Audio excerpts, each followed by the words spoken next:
안녕하세요. 중독자율복지학과 김영우 교수입니다. 이번 학기 여러분들과 함께 중독학 개론 수업을 진행하게 되었는데요. 중독학 개론 수업에 앞서서 중독자율복지학과에 처음 입학하신 새내기 여러분들이 중독자율복지학과에 대해서 잘 모르실 것 같아서 중독자율복지학과에 대한 기본적인 오리엔테이션을 먼저 시작하고자 합니다. 중독자율복지학과는 사회복지와 정신보건 그리고 중독상담이 융합된 융합학과입니다. 하지만 이 사회복지와 정신건강 중독재활은 하나의 인간을 상대로 하는 인간학이기에 융합에 큰 어려움은 없습니다. 을지대학교의 기본 미션인 인간사랑 생명 존중을 실현하면서 중독자율복지학과는 인간 생명에 대한 가치와 철학을 실천하는 전문가를 양성하는 학과입니다. 2021년 의정부 캠퍼스에 중독자율복지학과가 이전을 하게 되는데요. 이번에 입학하신 여러분들은 4년 동안 성남 캠퍼스에서 공부하시고 졸업하시게 됩니다. 중독자율복지학과에서 배우게 되는 학문은 인간 생명과 가치에 대한 철학을 배우시게 될 겁니다. 인간이 가지고 있는 여러 가지 문제들은 신체적인 문제, 정신적인 문제, 대인관계의 문제, 영적 문제들이 있는데 다양한 인간의 문제를 다룰 수 있는 전문가로 양성이 되고요. 사회복지 베이스에서 우리 사회 소외의 그늘에서 발생하는 여러 가지 문제들에 개입하실 수 있게 됩니다. 그리고 더 나아가서 지역사회의 욕구와 문제에 직접적으로 개입할 수 있는 전문가로 양성되는 교육을 받으시게 되겠습니다. 중독자율복지학과는 2004년 서울보건대 사회복지학과로 신설이 되었습니다. 그러다가 서울보건대가 2008년 을지대학교로 바뀌면서 사회복지학과가 중독재활복지학과로 특성화가 되었습니다. 교수진이 기존의 사회복지과 교수에서 사회복지 전문가, 임상심리 전문가, 정신의학과 의사 이렇게 해서 융합이 된 그런 학과로 운영이 되고 있습니다. 저희 학과는 2014년 한국중독전문가협회와 미국 중독전문가 양성과정인 K나락과의 MOU를 체결하였고요. 2015년부터는 한국도박문제관리센터 경기북부센터를 국가로부터 위탁해서 운영하고 있습니다. 현재 제가 경기북부센터의 운영위원장을 맡고 있습니다. 2016년에는 콜럼보 플랜이라는 국제중독 전문가 자격과 MOU를 맺어서 저희 학교 교육과정을 마친 학생들은 국제자격증에 응시할 수 있는 자격이 주어집니다. 현재 학과장인 김영우 교수를 비롯해서 많은 교수님들이 여러분의 학문 증진과 그리고 대학생활을 돕기 위해서 함께할 것입니다. 중독재활복지학과는 지금 도약의 발판에 서 있습니다. 을지대학교의 발전과 함께 중독재활복지학과는 사회복지와 중독재활이 융합된 학과로서 중독재활복지 선두주자의 모습으로 나아갈 것입니다. 함께 하시면 좋겠습니다. 중독재활복지학과의 특성에 대해서 몇 가지 더 자세하게 말씀드리고자 합니다. 학과는 교육, 연구, 지역의 협력과 관련해서 다양한 변화를 맡고 있습니다. 현장 밀착형의 교육과정을 개발하고 있는 중이고요. 2020년 여러분 학번부터 이제 학과 간 융합 부전공 과정이 생겼습니다. 그래서 여러분 중에 희망하시는 학생들은 중독재활복지학과 교육과정 외에 추가로 7개의 교과목을 더 들으시면 예술치료상담 전공의 부전공을 가능한 학과가 되었습니다. 한편 중독재활복지학과는 연구 네트워크 구축을 위해서 교수님들과 다양한 지역사회 전문가들의 네트워크가 만들어져 있고요. 지역사회의 다양한 복지와 중독 관련된 사업에도 참여하고 있습니다. 구체적으로 보면요, 중독재활복지학과는 앞으로 교육혁신, 연구역량 강화, 행정선진화, 학과 특성화, 지역사회 협력체계 강화 등의 목표 사업들을 잘 진행하고 있습니다. 그 내용을 들여다보시면 여러분들을 위한 맞춤형 교육을 위해서 저희가 예술치료상담 전공 부전공 과정을 개설해서 2020년부터 진행한다는 것이 있고요. 학과 간 연계 프로그램으로 과학과 융합, 캡스톤 디자인과 같은 융합 교과목을 사회복지 영역 안에서 진행하고 있습니다. 사회복지 실무과정, 중독상담사 양성과정 등 다양한 자격증 과정을 4년 교과 과정 안에 녹여내서 여러분이 자격증을 취득할 수 있게 하였고요. 전공 동아리가 여러 가지 활동들을 합니다. 대학생 도박문제 예방 활동단, 그리고 대학생 절주 동아리, 사이코드라마 동아리 등등 전공 동아리가 여러분의 전공을 좀 더 심화시킬 수 있는 노력들을 할 수 있게 도와주고 있습니다. 기타 아까 말씀드린 것처럼 K나닥이나 콜럼보 플랜과 같은 국제 중독 전문가 자격을 취득할 수 있는 자격을 학과 교육 과정에서 받게 됩니다. 연구와 관련해서는 저희 학과 내에 중독연구소가 있습니다. 강남에 있는 강남일지병원의 정신과에서 중독연구소와 함께 다양한 프로젝트를 진행하고 있고요. 한국도박문제관리센터 경기북부센터와 강남일지병원이 위탁 운영하고 있는 강북중독관리통합지원센터 등이 저희 학과가 직접적으로 연계되는 국가사업이 될 것입니다. 저희 학과는 또한 물질중독 포럼이라는 행사를 통해서 매 학기 다양한 세미나와 학술 행사를 진행하고 있습니다. 교육 프로그램에 있어서도 사회복지, 인문학, 심리학, 정신의학의 분야의 다양한 교육 프로그램을 개발하고 있고요.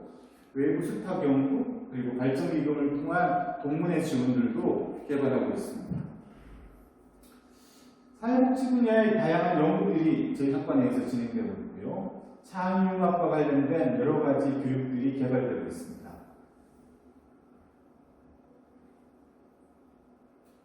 지역사회 안에서는 지역사회의 다양한 연구과제를 학과 교육과정 안에서 함께하도록 노력하고 있고요.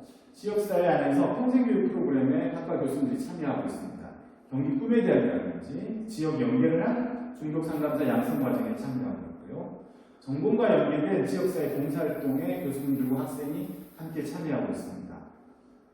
지난해의 경우에 성남시 사회복지 프로그램 경진대회, 성남시 사회복지사 대회 등에 저희 학과 학생들이 적극적으로 참여하게 됐습니다. 학과의 교수님들은 학생 여러분들이 잘 공부할 수 있도록 시대 변화에 맞춤으로서의 중독자율복지학과를 만들어내고자 합니다. 맞춤물이란 펌프에 물 한 바가지 부으면 고여있던 샘물이 솟아오르게 하는 중요한 내용물을 이야기합니다. 여러분이 가지고 있는 잠재력을 더 잘 개발할 수 있는 맞춤물로서의 교육 환경을 만들어 보도록 하겠습니다. 다음으로 학과가 디딤돌 역할을 하고자 합니다. 학생과 지역사회 그리고 사회복지 현장, 중독상담 현장이 함께하는 근거 기반의 교육과정을 마련하기 위해서 열심히 노력하고자 합니다. 이상 간단하게 중독자율복지학과의 비전에 대해서 말씀을 드렸습니다. 이제 입학하신 새내기 여러분들에게 질문드리겠습니다. 중독자율복지를 공부하는 학생들은 그렇다면 저희 학교를 어떻게 생각하세요? 중독상담사 혹은 사회복지사 무엇하는 사람일까요? 어떤 일을 위해서 이런 직업을 가지게 되는 걸까요?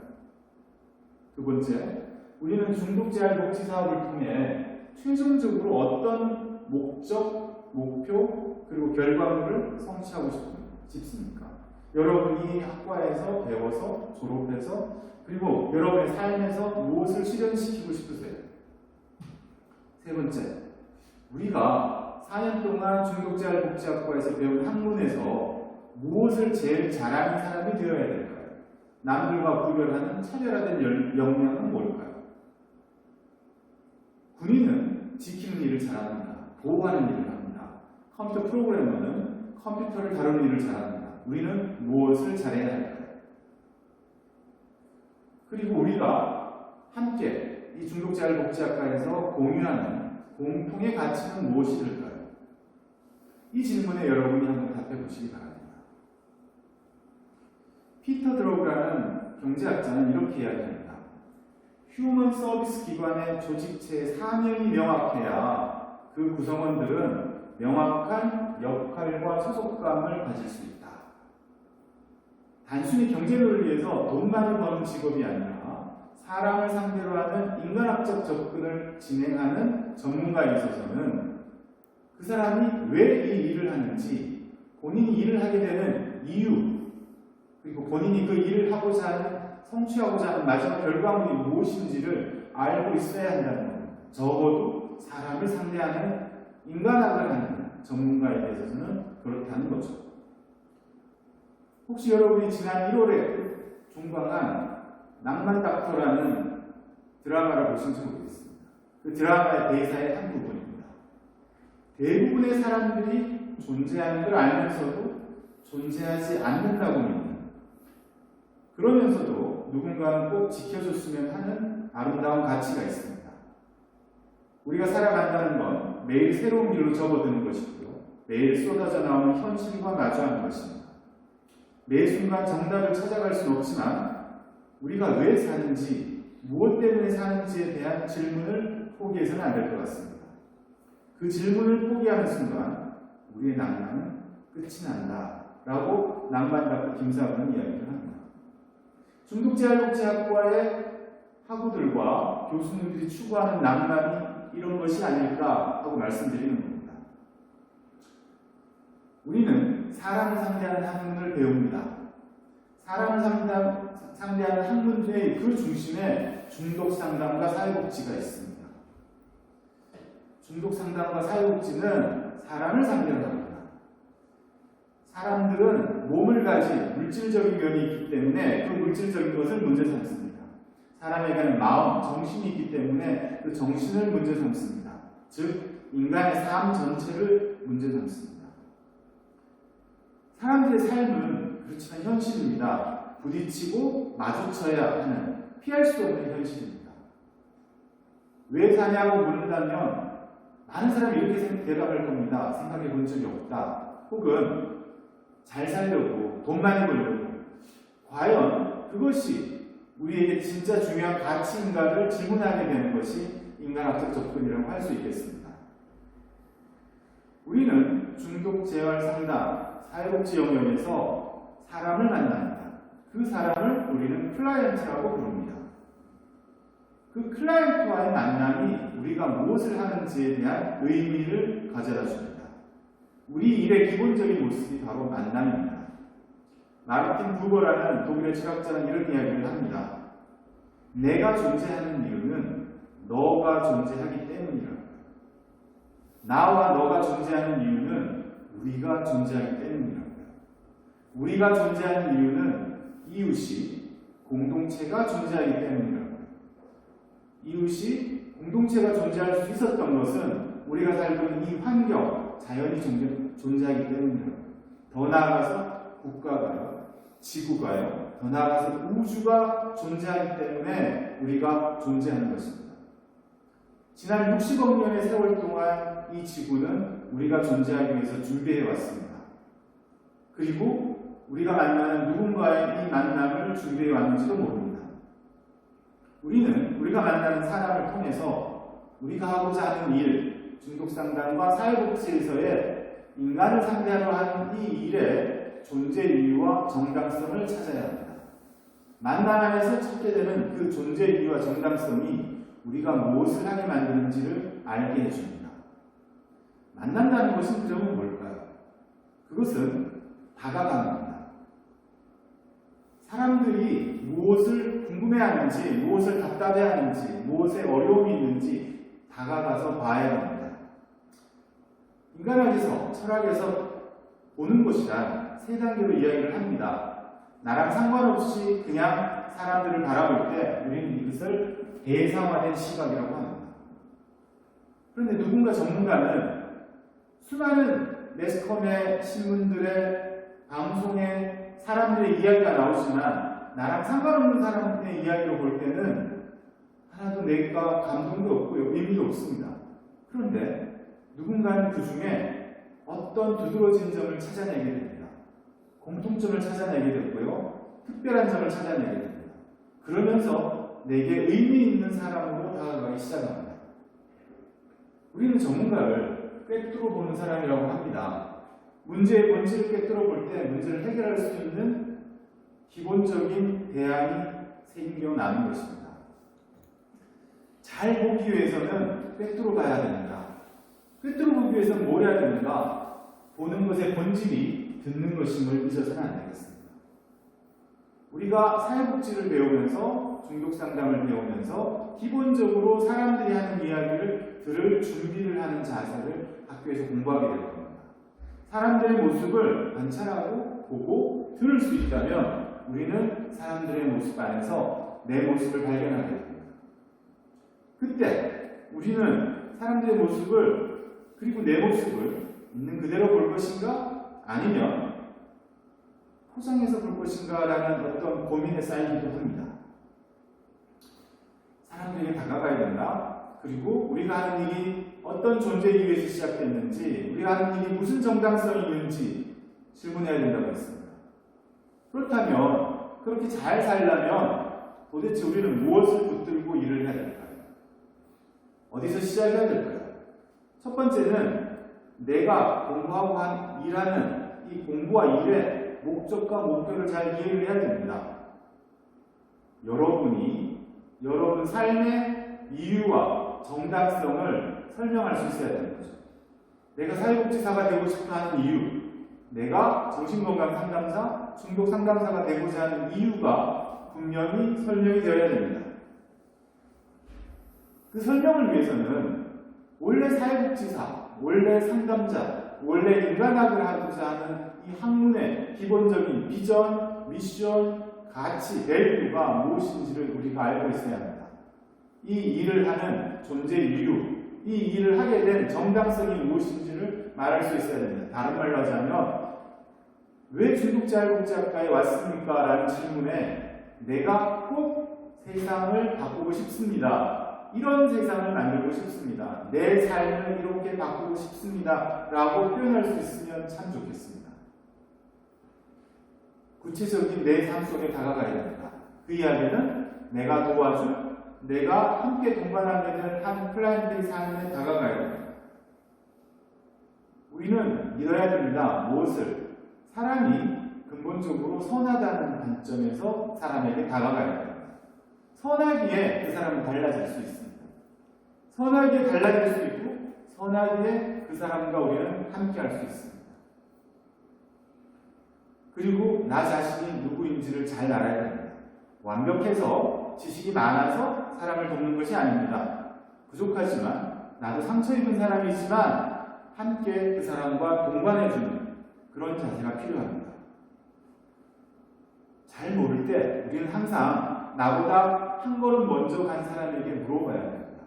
선배들에 대해서 차갑게 하지 말고 따뜻하게 다가가야 됩니다. 선배들에게 물어보고 교수님들께 물어봐야 됩니다. 질문을 잘하는 새내기들은 이 영역에서 성공한 동반자로, 성공한 동업자로, 성공한 사회인으로 성장할 거라고 생각합니다.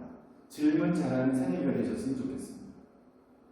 그리고 수업 시간에 그리고 따로 교수님과의 관계에서 전문가로서 이론적 무장을 하는 그런 태도를 가지고 공부하셨으면 좋겠습니다. 자, 엉뚱한 이야기 한번 해볼까 합니다. 삶이란 뭘까요? 어떤 스님이 높은 산에 가셔서 이렇게 참선을 하셨습니다. 삶이란 무엇일까? 삶이란 무엇일까? 매일매일 산꼭대기에서 이렇게 수도를 하셨는데 도무지 답이 안 나왔어요. 그때 누가 이렇게 지나가던 사람이 한마디 합니다. 뭐라고 했을까요?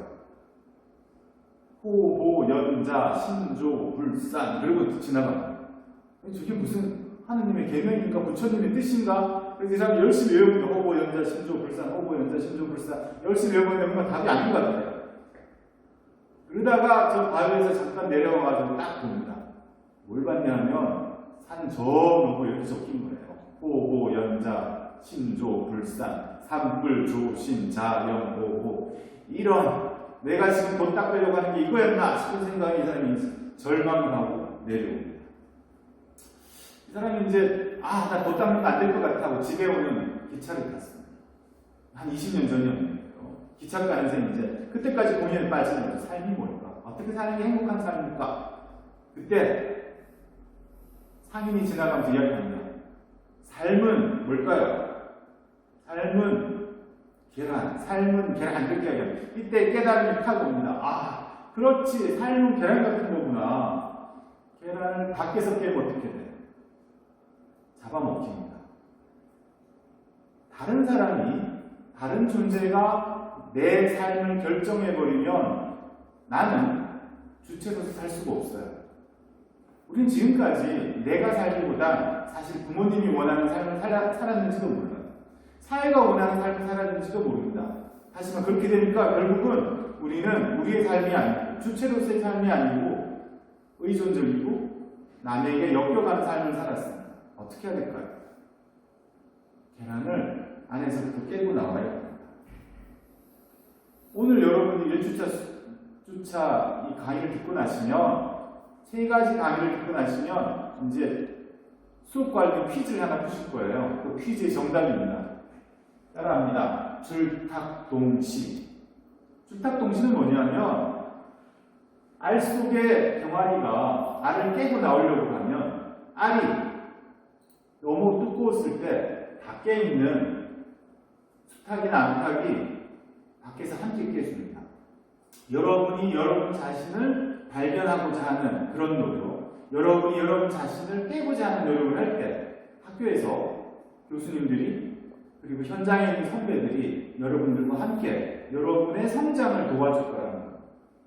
중국자율복지학과에서 이제 줄탁동시를 경험하시기를 여러분에게 기대해 봅니다. 그렇다면 구체적으로 행복한 삶이란 뭘까요? 50%. 50%의 사람은 행복을 타고납니다. 안타깝지만 부자 나라에서 태어난 사람이 먹는 것도 없는 가난한 나라에서 태어난 사람보다 행복할 확률이 50%쯤 더 높다고 합니다. 많이 가진 게 꼭 행복의 조건은 아니지만 현실은 그런 면이 강하다는 거죠. 그렇지만 100%의 행복에 있어서 50%는 타고난 것이 관련이 있다고 하지만 10%는 현재 우리 상황에 달려있습니다. 지금 내가 나를 어떻게 바라보느냐가 내 행복의 10%를 차지합니다.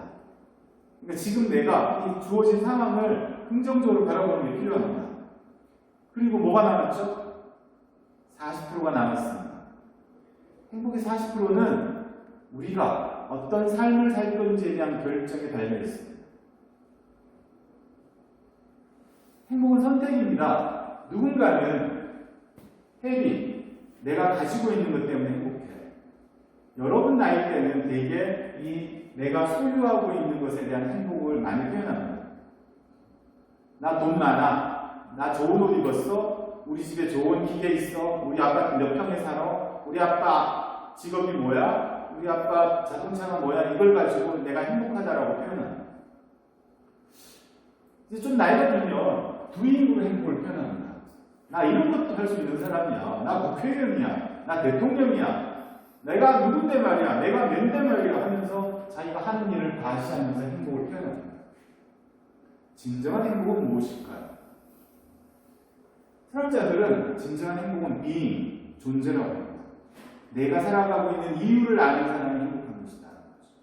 우리 흔히 자아실현이라는 건 어디서 오는 걸까? 내가 내 삶의 주체가 되고 주인공이 되기 위해서는 나의 존재 이유 안에서 내가 살아가는 정당성을 표현하는 사람으로서 행복을 느끼셨으면 좋겠습니다. 대학교 1학년, 여러분이 이제 새내기로서 새로운 인생의 출발선에 서 있습니다. 그렇기 때문에 여러분이 이제 여러분 자신을 가꾸시는 노력이 필요합니다. 여러분의 선택에 제가 훈수 한 마디 두고자 합니다. 자신의 몸을 잘 가꾸십시오. 면역력을 키우시고요. 자신의 몸을 충분히 20대 초반에 건강한 젊은이의 몸으로 여러분이 가꾸셔야 됩니다. 정서적인 균형 감각에 투자하십시오. 사람은 좋을 때도 있고 나쁠 때도 있습니다. 매번 좋기만 하다면 우리가 그걸 조증이라고 합니다. 나쁘기만 하다면 그걸 우울증이라고 합니다. 좋을 때도 있고 나쁠 때도 있습니다. 하지만 자신의 감정을 잘 조절하고 균형 있는 삶을 사는 것이 성숙한 삶임을 기억하십시오. 다른 사람과 교류하셔야 합니다. 혼자서 고립돼서는 어떤 것도 이룰 수 없고 행복할 수 없습니다. 교류하고 다른 사람과 생각을 공유하셔야 됩니다. SNS를 통해서, 인터넷을 통해서 우리는 전 세계인과 공유할 수 있습니다. 생각을 공유하는 노력을 끊임없이 해나가야 되겠습니다. 그러기 위해서는 공부하셔야 됩니다. 지식도 필요하고요. 경험도 필요합니다. 그 모든 것이 공부입니다. 대학에서의 공부, 사회에서의 공부, 가정에서의 공부를 통해서 자기를 개발해야 됩니다. 또 중요한 것은 내 마음을 아셔야 됩니다. 내가 하고 싶은 일을 찾으시길 바랍니다. 중독재활복지학과 4학년 동안 그 4년 동안 여러분이 여러분의 삶 안에서 진정 하고 싶은 일을 하시는 분이 되었으면 좋겠습니다.